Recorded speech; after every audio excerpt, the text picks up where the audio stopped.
ஸ்ரீமதே ராமானுஜாய நமஹா. திருமிழிசை ஆழ்வாருடைய சரித்திரம்.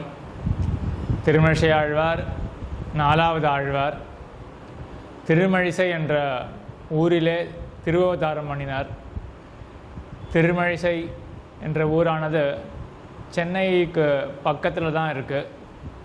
சென்னையிலேருந்து 20-25 கிலோமீட்டரில் இருக்கக்கூடிய ஊர். ஹைவேல திருப்பதி திருவள்ளூர் போகிற ஹைவேல இருக்கிற ஊர். ஹைவேலேயே இல்லை, ஹைவேலேருந்து உள்ள 1/2 கிலோமீட்டரில் இருக்கிற ரொம்ப ரம்யமான ஊர். அமைதியாக இருக்கும். சந்நிதியுடைய வாசல்லையே தென்னந்தோப்பே இருக்குது. அதற்கப்புறம் பெரிய புஷ்கரணி, வற்றாத புஷ்கரணி. எப்போ போனாலும் அங்கே ஜலம் இருந்துகிட்டே இருக்கும். சித்திரை வைகாசி ஆணி மாதங்களில் கூட நல்லா சம்பிருத்தமாக ஜலம் இருக்கும். என்ன ஒரே ஒரு தௌர்பாகியம், அங்கே ஊரில் இருக்கக்கூடியவர்கள் அதே புஷ்கரணியில் துணி துவைக்கிறது, சோப் போட்டு துணி துவைக்கிறது, இதெல்லாம் செய்கிறதுனால அந்த ஜலமானது அவ்வளவு பானம் பண்ணுறதுக்கு அருகமாக இருக்காது, தகுந்ததாக இருக்காது. இருந்தாலும் உற்சவம் காலங்களில் அந்த புஷ்கரணிலாம் தாராளமாக போயிட்டு அனுஷ்டானங்கள்லாம் பண்ணலாம். சந்தியாவந்தனம் போன்ற அனுஷ்டானங்கள் எல்லாம் தாராளமாக பண்ணலாம். இப்படி ரொம்ப ரம்யமான திவ்யதேசம் திருமழிசை. இந்த திவ்யதேசத்துக்கு தனிச்சிறப்பு என்னென்னா, இதற்கு மஹீசார க்ஷேத்திரம் என்று பெயர். மஹீனா பூமி, சாரம்னா இருக்கிறதுலையே மகிமை வாய்ந்த இடம். பூமியிலேயே மிகவும் மகிமை வாய்ந்த இடம் திருமழிசை தான்.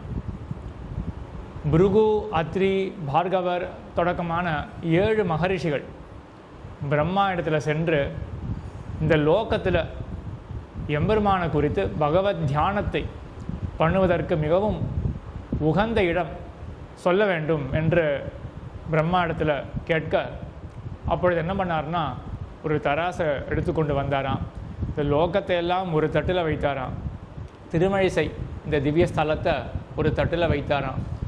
இந்த தட்டு தான் கீழே இருந்ததாம். தராசில் எந்த தட்டு கீழே இருக்குமோ அதுதானே உயர்ந்தது பொருளில். ஆக பிரம்மா என்ன காண்பித்தார்னா, மகிக்கெல்லாம் இதான் சாரம், உலகத்துக்கெல்லாம் இதான் சாரம் அப்படின்னு. திருச்சந்த விருத்தம் திருமழிசை ஆழ்வார் அருளி செய்த திவ்ய பிரபந்தங்கள் 2ல் 1. திருச்சந்த விருத்தத்தினுடைய தனியன்லேயே இந்த சரித்திரமானது சொல்லப்பட்டிருக்கு. உலகும் மழிசையும் ஊழ் உணர்ந்து தமிழ் புலவர் புகழ்கோலால் தூக்க உலகத்தனை வைத்தெடுத்த பக்கத்து மாநீர் மழிசையே வைத்தெடுத்த பக்கம் வலிது அப்படின்னு இந்த தராசு தான் வலிமையாக இருந்தது. அதற்காக தான் இதற்கு மஹீசாரம் அப்படின்னே பெயர். ஒரு கால் மஹீசாரன்ற அந்த பெயர் தான் தமிழில் மழிசைன்னு வந்திருக்குமோ என்னவோ, அதை பெரியோர்களிடத்தில் கேட்டு தெரிந்து கொள்ளலாம். இப்படிப்பட்ட மஹீசார க்ஷேத்திரத்தில் திருமழிசையில் தான் ஆழ்வார் திருவதாரம் பண்ணினார். யாருக்கு பிறந்தார் ஆழ்வார் என்றால், இந்த 7 பேர் முனிவர்கள் பிரம்மா இடத்துல போய் கேட்டார்கள் இல்லையா, தியானத்துக்கு உகந்த ஒரு இடத்தை சொல்ல வேண்டும் என்ன. அந்த 7ல் ஒருவர் தான் பார்கவ ரிஷி. அவரும் அவருடைய தர்மபத்னியாரும் இங்கே வந்து தவம் புரிய, அப்பொழுது அந்த இருவருக்கு பிறந்தவர் தான் திருமழிசை ஆழ்வார். ஆனால் ஆழ்வார் பிரசவிக்கும் பொழுது, ஆழ்வாருடைய தாயார் பிரசவிக்கும் பொழுது, ஆழ்வார் பிறக்கும் பொழுது எப்படி பிறந்தார்னா, கை காலோட வியக்தமாக தெரிகிறா போல் பிறக்கலையாம். என்னாச்சுன்னா, தாயாருடைய கர்ப்பம் அதனுடைய உட்பகுதிக்கு உல்பகா அப்படின்னு பெயர். தோல், அது உல்பம் அப்படின்றது. அந்த தோலானது தாயார் கர்ப்பத்தினுடைய ஒரு பகுதி. குழந்தை வெளில வரும்பொழுது கர்ப்பத்திலேருந்து வெளில வரணும். கர்ப்பத்தை மூடி இருக்கக்கூடிய அந்த தோல் அது தாயார் வயிற்றிலே இருக்க வேண்டும். குழந்தை மட்டும் வெளில வரணும்.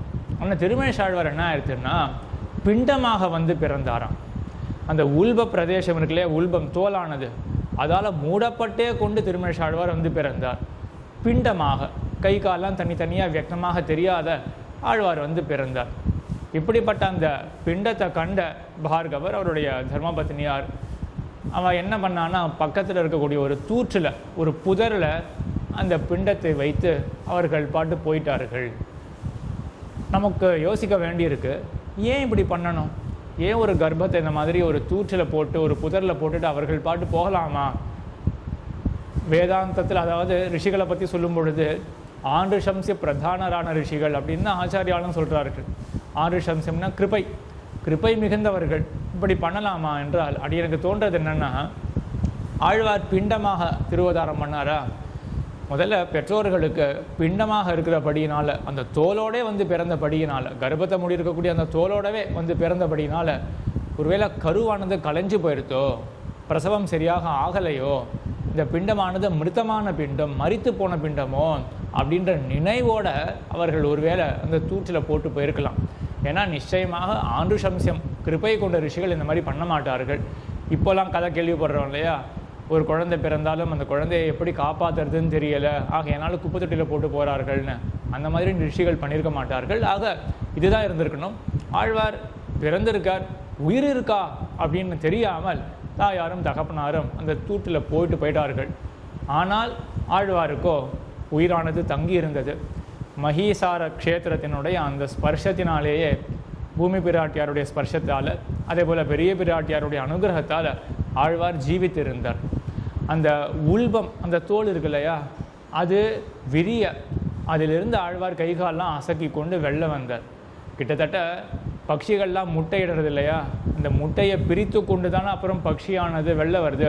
அந்த மாதிரி அந்த உல்பம், அந்த தோலை பிரித்து கொண்டு ஆழ்வார் கைகாலெலாம் அசக்கி கொண்டு வெளில வந்தார்.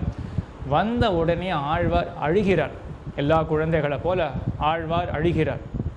இங்கே நம்மாழ்வாருக்கும் திருமேஷ ஆழ்வாருக்கும் ஒரு பேதம் இருக்குது. நம்மாழ்வார் எப்படிப்பட்டவர்? ஷட்ட கோபர் அப்படின்னு வந்து சூழக்கூடிய அந்த ஷட்டவாயுவை கோபித்து அகற்றினார். ஆகையினால ஆழ்வார் பிறந்தது தொடக்கமாகவே அழுதலோ இல்லாட்டி பால் குடித்தலோ ஒன்றுமே இல்லாமல் இருந்தார் நம்மாழ்வார். இங்கே திருமேஷ ஆழ்வார் ஒரு நொடி பொழுது லோக குழவிகளை போல அழுகிறார். ஆனால் அதுக்கு அடுத்தது என்ன நடந்ததுன்னா, அந்த ஊரில் இருக்கக்கூடிய எம்பெருமான் ஜெகநாத பெருமான், அந்த எம்பெருமான் என்ன பண்ணான்னா, தன்னுடைய திருமேனியையும் காட்டி அவனுடைய குணத்தையும் அனுபவிப்பித்தான் ஆழ்வாரை. அதற்கு பிறகு ஆழ்வார் அழவில்லை. அதற்கு பிறகு ஆழ்வார் நம்மாழ்வாரை போல தான் இருந்தார். ஆக ஒரு நொடி பொழுது லோக குழவிகளை போல, குழந்தைகளை போல ஆழ்வார் ஆழ்வாருக்கு பாலானது தாரகமாக இல்லாமல் எம்பெருமானுடைய குணங்கள், அவனுடைய திருமேனி, நம்மாழ்வாரே தெரிவிக்கிறார் பெரிய திருவந்தாதியில், இனி உனது பாலே போல் சீரில் பழுத்தொழிந்தேன் அப்படின்னு எம்பெருமானுடைய திருக்கல்யாண குணங்களையே பாலாக வர்ணிக்கிறார். அப்படிப்பட்ட பாலாலே வளர்க்கப்பட்டார் திருமேஷ ஆழ்வார். இப்படி எழுந்தருள் இருந்த ஆழ்வார், அவர் அந்த தூற்றினுடைய அருகில் இருக்காரா, புதரில் இருக்காரா, அப்போ அங்கே பிரம்ப இருக்கக்கூடியவர்கள் தான் அங்கே ஜீவித்திருந்தார்கள். அப்படி பிரம்ப இருக்கக்கூடியவர்களிலே ஒருவன், அவன் இந்த பிண்டத்திலேருந்து வெளில வந்தாச்சு. ஆழ்வார் சின்ன குழந்தையை காண்கிறான். அவனுடைய மனைவி இடத்துல கொண்டு போய், அந்த மனைவிக்கோ பகு சந்தோஷம், ஏன்னா அவளுக்கோ பிள்ளை கிடையாது. இதை தன்னுடைய பிள்ளையாக வளர்த்தெடுக்க வேண்டும் அப்படின்னு ஆசைப்பட்டு அந்த மனைவியானவள் தாயாக இருந்து கொண்டு வந்தாள். ஆனால் முளைப்பாலை கொடுக்கணும் இல்லையா தாயானவள். இப்போ யசோதை பிராட்டியானவள் கண்ணனை பெறாமல் போனால் கூட முளைப்பால் கொடுத்தது யசோதை பிராட்டி தானே. அதை போல் முளைப்பால் கொடுக்க முற்படும் பொழுது ஆழ்வாருக்கு இதெல்லாம் தேவைப்படலை. அவரோ தெய்வ குழவியாக இருந்து எம்பெருமானுடைய குணங்களே தனக்கு தாரகமாக கொண்டிருந்தார். இப்படி வளர்ந்தருளும் காலத்தில் ஆழ்வாருக்கு அடுத்தது வித்தியெல்லாம் ஏற்பட்டது. இப்போ ஆழ்வார் எப்படி வளர்றார்? ஒரு ரிஷியினுடைய புத்திரராக இருந்த ஆழ்வார் அந்த சன்னிவேஷத்தில் வளரலை. ஆழ்வாருடைய வளர்ப்பானது விசித்திரமாக இருக்குது. இதை தான் நம்மளுடைய சித்தாந்த சம்பிரதாயத்தில் என்ன சொல்லுவா அப்படின்னா, ஒரு பிறவியிலே இரு பிறவி ஆனார் அப்படின்னு சொல்லுவார்கள். ஒரு பிறவியிலே இரு பிறவியானார் இருவர். ஒருத்தி மகனாய் பிறந்த ஓர் இரவில் ஒருத்தி மகனாய் ஒழித்து வளரன கண்ணன் எப்படியோ அதே மாதிரி தான் ஒரு பிறவியிலே இரு பிறவியானவர் திருமழிசை ஆழ்வார். ஆகையினால தான் திருமழிசை ஊரில் இந்த ஒருத்தி மகன் அப்படின்னு 25வது பாட்டு திருப்பாவையில் இருக்குது. அது ரெட்டை பாட்டு, 2 தடவை செய்ப்பா, ஏன்னா ஆழ்வாரும் கண்ணனை போல தான் என்று. ஆக இப்படி ஆழ்வார் ஒரு பிறவியில் இரு பிறவியாக வாழ்ந்து கொண்டு வரார். அவருக்கோ லோக குழவியை போல எந்த ஒரு லோக அனுபவங்கள் எதுவுமே கிடையாது. அந்த தடங்கள்லாம் இல்லாமல் பகவத் குணங்களை அனுபவித்து கொண்டு வரார். ஆனால் விசித்திரமான ஒரு சரித்திரம் மேலே ஆழ்வார் என்ன பண்ண போகிறாருன்னா, எடுத்த மாத்திரத்தில் வைஷ்ணவராக இருக்க போகிறது கிடையாது. பல சமயங்களில் ஆராய்ந்த பிறகு தான் வைஷ்ணவராக ஆறார். ஒரு சந்தேகம் எழலாம், ஆரம்பத்திலேயே எம்பெருமான் தன்னுடைய குணங்களையும் ரூபத்தையும் காட்டின பிறகு ஆழ்வார் எப்படி மற்ற சமயங்களை ஆராய்வதற்காக போனார் என்று.